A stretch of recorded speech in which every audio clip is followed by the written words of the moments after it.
Break के बाद एक बार फिर आपका स्वागत है। बड़ी बहस में हम चर्चा कर रहे हैं कि आखिरकार किस तरह से जो स्थिति है, लगातार आतंकी और जासूस जो है वो पकड़े जा रहे हैं, किस ओर इशारा कर रहे हैं।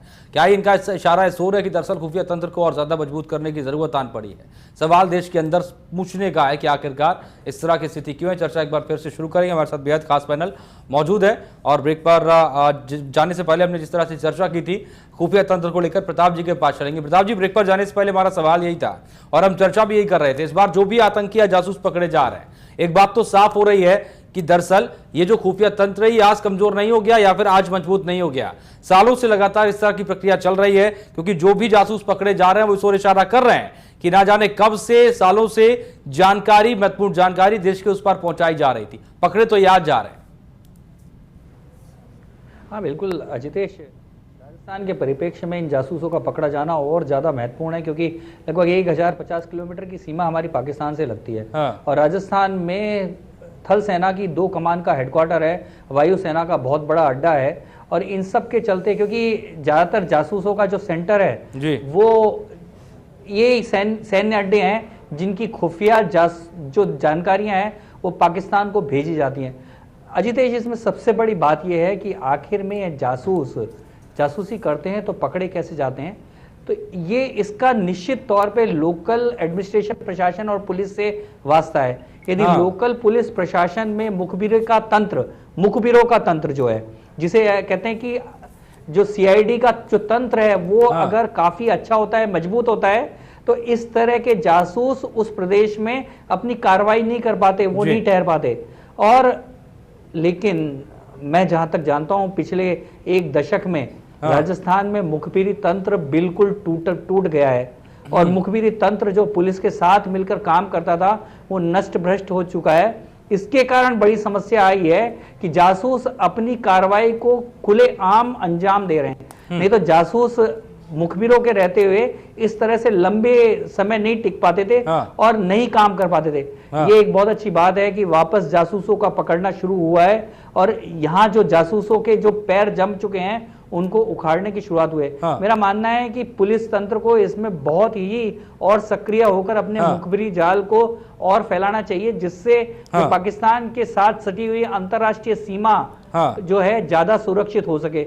इसमें एक और है जितेश, केवल मुखबिर और पुलिस ही नहीं, जनता को जागरूक होने की जरूरत है, क्योंकि हमारे अड़ोस पड़ोस में कौन अनजान व्यक्ति जासूस बनकर कौन कार्रवाई कर रहा है इसकी भी जानकारी रखना जरूरी है। क्योंकि हम अंतर्राष्ट्रीय सीमा से सटे हुए राज्य हैं, इसलिए हमारी जिम्मेदारी, हमारे राज्य के लोगों की जिम्मेदारी, राजस्थान के लोगों की जिम्मेदारी कुछ बाकी प्रदेशों के लोगों से ज्यादा है और ज्यादा जागरूक होकर ऐसे तंत्रों पर निगाह रखने की जरूरत है। जाहिर सी बात है, बेहद ज्यादा जरूरत है। हम चर्चा को आगे बढ़ाएं उससे पहले हमारे साथ एक और खास मेहमान जुड़ गए हमारे साथ, भगवान सिंह, जो कि पूर्व सेना अधिकारी हमारे साथ इस खास चर्चा में जुड़ गए। आपका बहुत बहुत स्वागत है भगवान सिंह जी। पहला सवाल आपसे ही है सर, क्योंकि जिस तरह से पूरी हम चर्चा कर रहे हैं, इस पूरी चर्चा में हमने ये समझने की कोशिश की है कि आखिरकार जिस स्थिति में आज हम हैं, लगातार कुछ जो आंकड़े सामने आ रहे हैं उनमें लगातार आईएसआई और आईएसआई के जासूस जो पकड़े जा रहे हैं, जो लगातार भारत की खुफिया जानकारी को भारत के बाहर पहुंचा रहे हैं, साथ ही साथ कहीं ना कहीं फंडिंग भी करते नजर आ रहे हैं। ऐसे मामले सामने आ रहे हैं। आखिरकार इस खुफिया तंत्र को क्या हो गया है? क्या लंबे समय से इस पर काम किए जाने की जरूरत थी, जो आज हमें इसकी कमी सामने आ रही है? देखिए, बात यह है कि ये तो बिल्कुल कमी है अपने देश की कि हमारी जो काउंटर इंटेलिजेंस नेटवर्क है ये सेटअप कमज़ोर है। और हमारी intelligence gathering I don't know कितनी सबल है, वो भी मैं नहीं कह सकता। लेकिन जिस तरीके से ये पकड़े जा रहे हैं जगह जगह, और इमेजिन कीजिए आप आजकल इस इलेक्ट्रॉनिक मीडिया के युग में उन्होंने अपनी एक्सचेंज चला रखी है यहाँ पे बड़े बड़े शहरों में। और वो मोबाइल कॉल को, जो इंटरनेशनल कॉल है उसको नेशनल कॉल में कन्वर्ट करते हैं। और इस तरह से बिल्कुल ही पकड़े जाने के कोई चांस नहीं है अनलेस कोई इत्तेफाक हो जाए। तो इसलिए मैं तो ये कहूंगा कि हमारी बहुत कमजोरी है, ये बहुत वर्षों से है, अभी से नहीं है।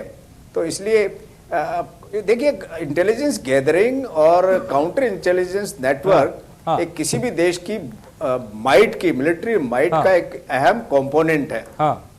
इसको आप एक फोर्स मल्टीप्लायर तौर के आप देख सकते हैं। आपके पास मिसाइल हैं, आपके पास गन्स हैं, आपके पास रेडार है, आपके पास एयरक्राफ्ट्स हैं, टैंक्स, एवरीथिंग इज देयर। लेकिन आपके पास इंटेलिजेंस नहीं है तो आपके आंख और कान नहीं है। तो बिना आंख और कान के आप क्या देखेंगे? ये इतना अहम है इंटेलिजेंस और काउंटर इंटेलिजेंस ऑपरेशंस, जितना आप अदर मशीन रखते हैं या आप ट्रेनिंग कराते हैं मैन पावर की। हाँ। तो इसलिए मैं सोचता हूं कि इसके ऊपर तवज्जो देने की बहुत जरूरत है, वो नहीं दी जा रही है। साथ ही साथ सर मेरा एक और सवाल राजस्थान के परिप्रेक्ष्य में भी है, जहां पर हम राजस्थान की सीमा क्षेत्र की बात करते हैं। राजस्थान की भौगोलिक क्षेत्र अगर हम बात करें, प्रताप जी पहले इससे पहले जानकारी दे रहे थे कि खास तौर पर राजस्थान बाकी प्रदेशों से ज्यादा जिम्मेदारी यहाँ पर राजस्थान प्रदेश को निभाने की जरूरत है, क्योंकि खास तौर पर अगर हम सेना के बेस देखें, यहाँ पर है बड़ी सीमा क्षेत्र जो है वो जो कि पड़ोसी देश से लगती नजर आती है, और खास तौर पर इसके लिए सीमा पर तो सेना है ही, लेकिन जो पुलिसिंग है, जो प्रदेश की पुलिसिंग है, उसको बहुत ज्यादा एक बार फिर से खड़ा करने की जरूरत है, मुखबिर तंत्र को मजबूत करने की जरूरत है। जी बिल्कुल सही बात है। आपका जो एक भौगोलिक स्थिति है अपने देश की, प्रदेश की, वो एक असाधारण है। यानी अगला जो भी कोई फ्यूचर वॉर होगा, आप समझ लीजिए कि पंजाब में पॉसिबल नहीं है।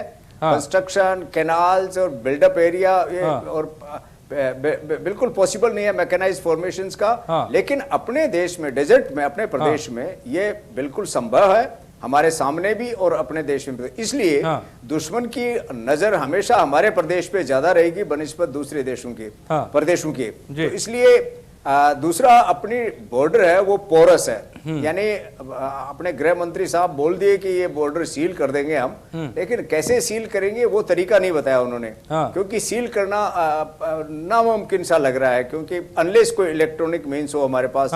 मैन पावर से, ऊंटों से आप पेट्रोलिंग करके यहाँ पे जगह जगह पोस्ट करके कितना ऑब्जर्वेशन कर सकेंगे, कितना तार लगा के कितना सील कर पाएंगे, ये एक क्वेश्चन मार्क है इसके ऊपर। तो इसलिए हमारे प्रदेश में बहुत जरूरी है कि यहाँ की जो लोकल पुलिस है और जो इंटेलिजेंस आईबी या दूसरी एजेंसीज हैं, जो एनआईए वगैरह की जो इंटेलिजेंस और काउंटर इंटेलिजेंस का काम करती हैं, इनको बड़ा सबल होना पड़ेगा। खासतौर से पुलिस के जो सोर्सेज हैं, लोकल सोर्सेज, इनको बहुत डेवलप करने पड़ेंगे। नहीं तो पुलिस भी बिल्कुल जाहिर सी बात है, नाकाम सी जाहिर सी बात है। प्रताप जी ने इसका जिक्र भी किया था, और जाहिर सी बात है जब हम इस पर आगे चर्चा करेंगे तो समझने की कोशिश होगी कि आखिरकार जहां लोकल पुलिसिंग की बात करते हैं, और खासतौर पर स्लीपर सेल्स भी एक महत्वपूर्ण समस्या है।